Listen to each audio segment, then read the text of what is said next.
আসছেন। মাননীয় শিক্ষামন্ত্রী সব জায়গায় গিয়ে বলে নকল আর চলবে না।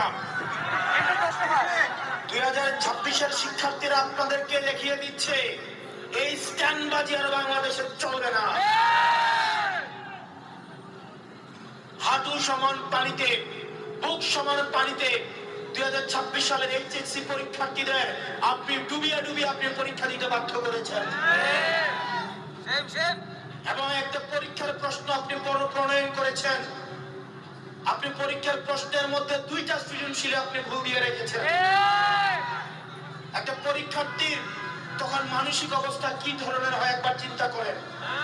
সে যখন দেখে প্রশ্নপত্রে ভুল, সে যখন নিজে চেষ্টা করে পরীক্ষার উত্তর মিলানো, পরীক্ষা দিয়ে এসে হয়তো বুঝতে পারে প্রশ্নপত্রে ভুল, সে যখন উত্তর মিলাতে পারে না, তখন পরীক্ষার মধ্যে কি ধরনের মানসিক অবস্থা তৈরি হয় একবার চিন্তা করেন। আপনারা একবার দুঃখ প্রকাশের প্রয়োজন বোধ করলেন না, বরং এই শিক্ষার্থীদেরকে আপনারা বলছেন মাদকাসক্ত। এই শিক্ষামন্ত্রী, আপনি যাদেরকে ফার্মের মুরগি বলছেন, এই ফার্মের মুরগিরা রাস্তায় এসেছে বলে আজকে শিক্ষামন্ত্রী হয়েছেন। এই ফার্মের মুরগিরা রাস্তায় নেমে এসেছে বলে শিলং থেকে এসে সংবিধান বিশেষজ্ঞ হয়েছে।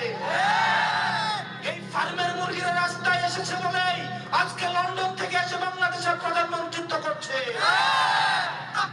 শিক্ষামন্ত্রীকে বলবো, শিক্ষার্থীরা গিনিপিগ নয়। শিক্ষার্থীদেরকে নিয়ে এক্সপেরিমেন্ট বন্ধ করুন।